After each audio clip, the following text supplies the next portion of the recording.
Today's episode is going to be an interview with Kevin. Obviously, you guys have seen Kevin in a few of the episodes already.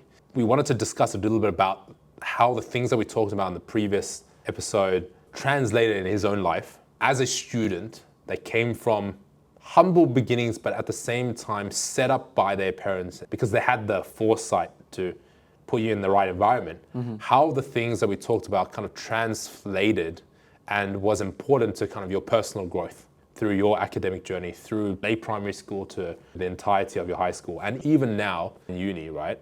How some of those skills and ideas still translate. Yeah. That episode talked a little bit about you discussing your experiences, but then also us pointing out how having the correct right environment and community, treating studying as a hobby, as a point of interest, as a self-development, self-growth exercise, and as well as staying consistent, staying patient, and rinsing and repeating, hustling, grinding, right? Allowed you to be able to set you up for the success that you've done, and hopefully the success in the future as well, isn't it? Yeah. So I think everyone's going to really enjoy, hopefully, this episode and get to know you a little bit more as well. Yeah, hopefully. So enjoy it.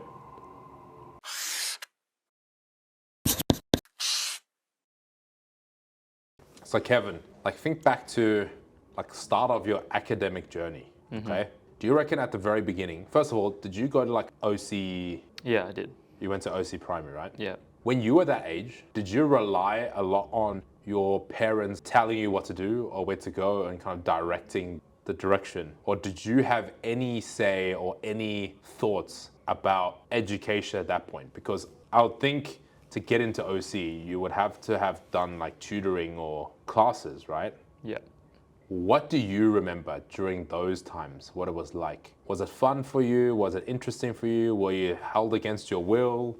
You know what I mean? And eventually, did you start enjoying it and therefore made it easier for you? What was kind of the whole ordeal there? Well, I was very shy, quiet back in the day, so I don't think it was that enjoyable, not many friends in tutoring, and it was just doing it for the sake of doing it because your parents are going to get mad if you didn't do it. Okay, yeah. So parents want me to go to OC. So they signed me up. I did the work and, got me into OC. But yeah, that was basically it. That's how it worked. I think there was definitely people joining earlier. But again, I didn't really talk to many students, so I don't really know that much. I know nowadays people are starting year 2, year 1. But back then, I think it was generally okay to start in year 4. Okay. And all family friends around you were starting then, and then that's why they thought, okay, it's fine to start in year 4 as opposed to, oh, you need to start in year 2 or whatever. Yeah, I think definitely with my parents, they got influenced by family friends who are also, or had children who did OC the year before, and their kind of strategy, they, my parents took and applied it to me. Okay, so now you are in year 6. Okay. You're preparing for selective school, right? Yeah. When did that process start to happen? And how was that, in a way, similar or different to preparing to get into OC? I think I was still nervous. I think it was only until in high school when I started getting comfortable doing exams. So even though I did so much, I think it was just because I didn't want to underperform in the eyes of my parents. I had standards, even though maybe I didn't set them myself. It was still nervous for all those exams and the selective school exam. But because it started to become a routine, it got better. It wasn't, you start having a bit of own motivation to do the work. Yeah, definitely less drawing on the book, listening when they were going over the exams. Because then I had people from my OC school in the same tutoring class. And when you're in OC, it's already competitive. When they're doing the same tutoring as you and you're getting results back, it's even more competitive. Yeah, and you don't feel good if you do less than them. Because when you're kids, you don't really, when you say stuff, you don't think too much about other people's feelings. Yeah. So maybe when they get higher than me, they're like, ha, trash, Yeah, something like that. yeah, You'd be yeah. like, man, Yeah, I want to do better next time. yeah, Yeah. for sure. You were saying how you were still be nervous sitting that selective exam, but did the nerves kind of ease, or how was that?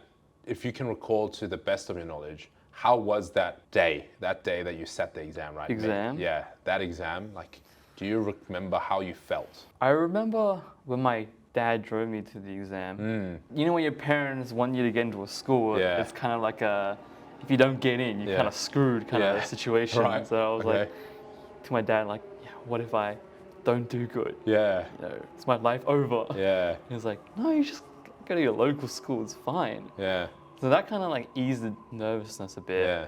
When the exam started, you kind of fit right in. Yeah. But before you were still nervous, you were worried. But when the exam started, all of that kind of went away, Yeah. and then you just locked in. It's like, yeah, Yeah, you've done the practice so many times. yeah, yeah, You just maybe concentrate a bit harder. Yeah. You know, try a bit Yeah. harder. for sure. Put everything that the teacher, the tutor has told you.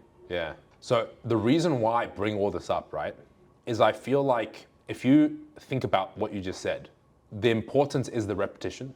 Yeah. And this happens like when you listen to the best performers in the world, like the UFC champions or the NBA superstars. They're playing the NBA finals, or there's like a title fight in the UFC or whatever. They actually say the exact same things as you just said. They just repeat the process over again. So that's routine. Yeah. When it's the actual due date, it's time to perform. Nerves do kick in. You do question yourself. You do question, what happens if it goes wrong? What about this? What about that? But the one thing you can take comfort in is you actually understand or know to about 90-95% certainty of what is about to happen. Yeah. Do you know what I'm saying? Like if you're taking an exam, you've repeated the exam so many times, right? That maybe one or two questions are different, you know what I mean? But not to an extent that the whole exam is not familiar, right? Yeah. When you go into a fight, they've watched so much footage of their opponent and they've done all these practice sessions twice a day, a lot of them, right? For like 12 weeks in a row. Practicing counters towards how their opponent is going to, fight.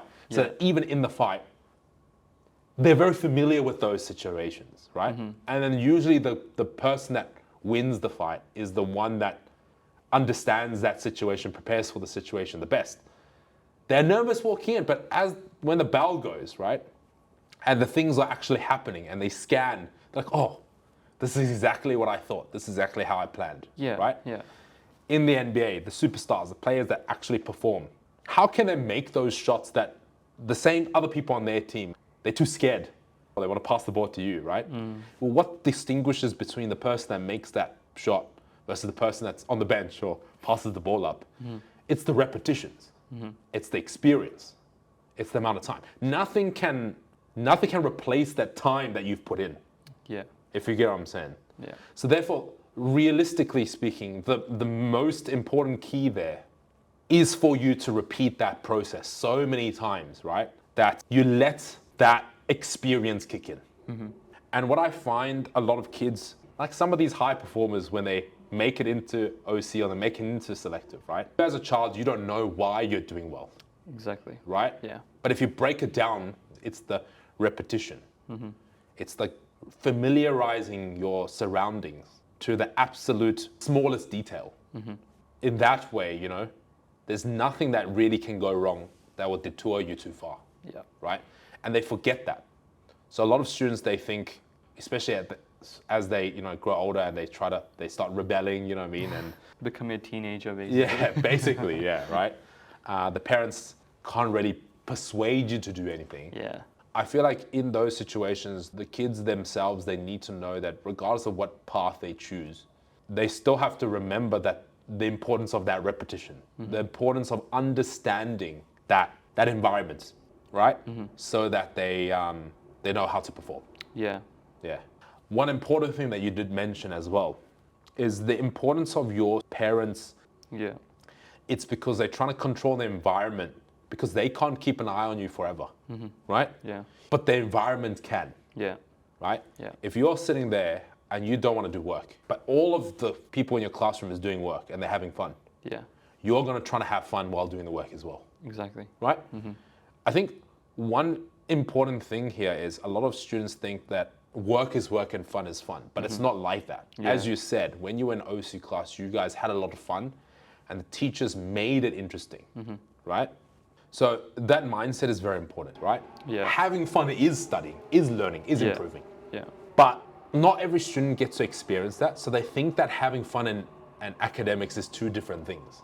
But it's not. Yeah. Because if all the people around you are studying but making the best out of that experience, right? Then naturally it becomes, learning more maths or learning more English is having fun. Self-improvement and being able to solve these questions is fun. Do you hear what I'm saying? Yeah. To a point where even in year 12 or even now that you're in uni, those mindsets are still paying dividends, Definitely. right? Definitely. You find that academically improving yourself or just improving yourself in general, knowledge, right? Yeah. Is having fun. Yeah. Because the more knowledge you build, the more things you learn, those things are interesting to you, Yeah. right? And you're just willing to learn. And these things, subject matters are hard. It's like science, maths. These things aren't supposed to be easy, but yet you find it fun. But a lot of kids that aren't in that environment, they think fun is playing video games because the people around them, they're not making studying fun, right? Yeah. The stuff is too hard. They're not paying attention. They're mucking around. They're bullying other kids. That's fun. Playing video games, that's fun, right? And naturally, the definition of fun would be different in that environment, right? So I feel like for the fortunate kids like yourself, having an environment of students that are having fun while studying is so important. But for those struggling kids that are trying to keep themselves accountable, be disciplined, it is hard because they actually have to search for that, Yeah. right? They have to fight against all odds. 20 people in the class, 18 of them are mucking around. Can you find that one person in your classroom that also finds studying fun? And then you guys can hold each other accountable. You guys can help each other grow. Yeah. Because I feel like doing it alone is very difficult. Especially when you're young. Yeah. And you're growing. Yeah. But the thing is, when you're young, that's when you build these habits. Yeah. Because when you get to a certain age, you can't build it anymore. You don't have the luxury of doing that because now you're thrown into the real world. You're in a society in which you have to work. You have to pay the bills. You have to do all this, do that, Yeah. right?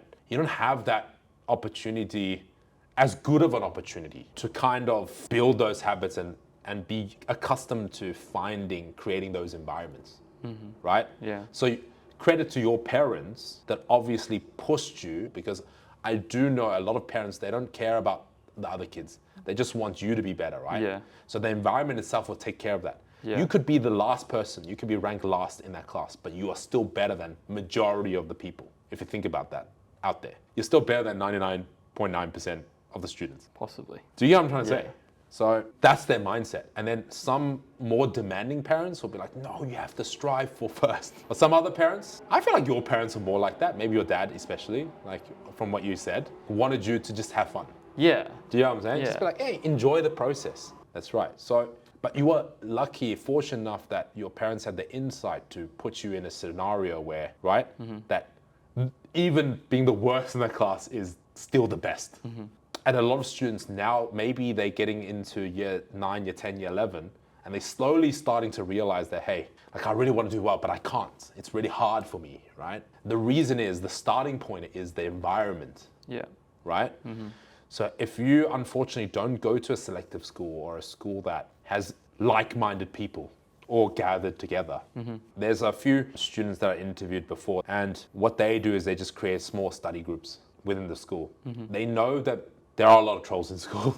Not everyone wants to study, right? Yeah. And making friends and having the right people around them, like-minded people. They don't have to be the best people. Yeah. They just all have to want to improve on themselves. It doesn't have to be math. It doesn't have to be English. It's just, I want to be better. You want to be better.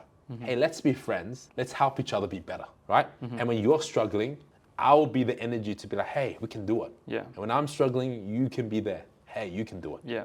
And obviously, the more people that are part of this community, the better. Yeah. That's why selective schools are so good, right? That's why all the parents want the kids to go to selective schools. So this is why I wanted to ask you about that. So now, like continuing on to that journey, right? Do you feel, once you went into year 7, year 8, how was that experience for you? Did your parents take a step back? Did you have a little bit more discipline and you didn't really need to be like, nagged to do work? What was it like? By that time, I had my own motivation and my own like drive to do well. My parents like 100% took a step back. They were very much more relaxed after I got into Selective, which I think worked for me, mainly because I did acquire that want to do better, right? The want to compete with the top people in the school. But what made you want to do that? Because at the same time, another student that also made it into Selective, that their parents also took a step back, he's now playing more games. Yeah. So what do you feel like was the difference? Why was it that you were now motivated to strive for better? I don't exactly know why, but I do remember there was something either my mom or dad said when I got into OC that really just stuck with me, even now, right? And it's like, just make the most of every opportunity that you have, because a lot of kids don't get the same opportunities, right? You're the lucky one. You have the chance to, join cadets. You have a chance to join choir, do sports. Just make the most out of it. And I think when I got into Selective, I was like, I've been given this chance to excel with like the best people in the state. I want to make the most of it. So yeah, I tried pretty hard from the get-go. That was the reason why I had that passion to keep working, right? Yeah. And the teachers, the reason why you get homework is like what you said, repetition. But when students don't do it, I guess because they don't have much motivation to do it, then you start losing like traction. And when you start losing traction at like the most fundamental spot of high school, it's harder to gain that traction again later on. Not impossible. A lot of people kicked in year 11 and 12, top of the school, right? But it is harder. But the incentives, the stakes needs to be a lot higher. Yeah. Right? Because there are those success stories, but the majority of them, I would say statistically, it's harder to get back when you've fallen off the horse. Definitely harder. Yeah. So having that right kind of initial mindset, initial work ethic, I think COVID kind of reset that for everyone. And that's an interesting experience that you had that a lot of students didn't have. So my question now is, during the year 9, year 10 COVID times, everyone lacked motivation. Everyone didn't know what was happening, right? The world kind of changed for everyone. Yeah. When COVID ended, how did you get back on the horse? Was it kind of like riding a bike? You just figured out the motion again and then straight away you're back in it? Or was it like a struggle? Because a lot of students that have never had that OC selective experience, it'd be extra difficult for them, you know what I mean, to get started, to get going. Yeah. And I would imagine the closest you could relate to that is after the COVID lockdown, when you start going back to school and everything was like somewhat of a level playing field. Okay, a lot to unpack here. Yeah. First of all, my principal always said that we were one of the grades that were most impacted by the COVID pandemic because that's right in the middle of high school, right? Year 9 and year 10. Yeah. That's when, for most students, you start maybe getting that motivation to do work. Yeah. And it was like just shut down because you had to stay at home. Exactly. A lot of students were impacted during that time. I think I was lucky because, as I said, right, I had that motivation to do work in the junior years, 7 and 8. And again, back to repetition, when you always doing the homework, like that's like the status quo, right? That's the norm. Your friends are also doing it. Yeah. It wasn't as hard to continue doing that in lockdown. I think also personality-wise, I didn't mind being in isolation in year 9 and most of the year 10 lockdown as well. Like, I remember still, I did all the homework, submitted them, went to class. It wasn't too bad because, my dad worked at home. I had my brother as well, like played basketball every day after like 3 p.m., right? So it wasn't too bad. Year 10 though, towards the end, it was like I was so sick of it. I remember that last week before lockdown ended, I didn't do any work. I was done. I was waiting to get back to school. Yeah. And I didn't think I have to, restart. I think going back actually did the opposite. It made me go even further because one, you see your friends again. It's like, damn, I haven't seen you in like Yeah. a couple 2 years. months, right? Yeah. Yeah. To all like the extracurriculars were back. That was Yeah. even better. So that boost in like positivity was just, drive to do even better. Like do better in assignments, do better in exams, continue doing the homework, right? That was like probably going from that low to like that high, best time probably in high school. Was there quite an obvious difference in the hierarchy now? Some of the high performing kids were now performing worse. Some of the worse performing kids are now performing high. And where did you fit into that? I think everyone did feel a bit of relief getting back into it. So everyone was probably having a better time together. I think there were those who did suffer during the lockdown. That probably did impact a lot on their work ethic, maybe their motivation to start again. But once you get into like year 11, this is what I've heard from previous students, right? There's always going to be the people who weren't performing as good, but because they want to get in medicine now, get into law, then they're going to try even harder, and then you start to see like a shift in year 11. So I think it was just because I ended in year 10 and then year 11 started, I can't really tell if like who was affected by the lockdown or who was just more driven by the HSC. Well, what you just brought up, interestingly enough, there's actually a few different things that we can unpack maybe later on. That shift in ranks from maybe junior years to senior years, right? Where some people were at the top of the mountain in year 9, year 10, suddenly they start dropping off. And then some people that you thought, was on the lower end of the spectrum, they slightly climb the ranks exponentially. There's actually a lot of reasons for that because it's a lot more than just, oh, you came back from COVID. Yeah. As a matter of fact, that's like not, even without COVID, that would happen. That's inevitably going to happen. Yeah. Some of it is due to maturity, like due to the body changing and the growth that you have, not only physically, but mentally. Some of it is due to habits.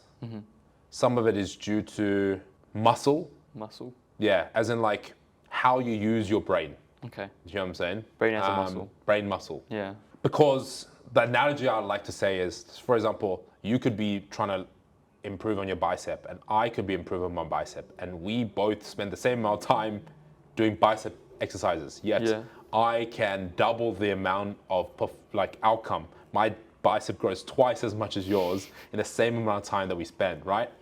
So that has to do with how you think and how you operate. My emphasis would have been, I think competition is so important.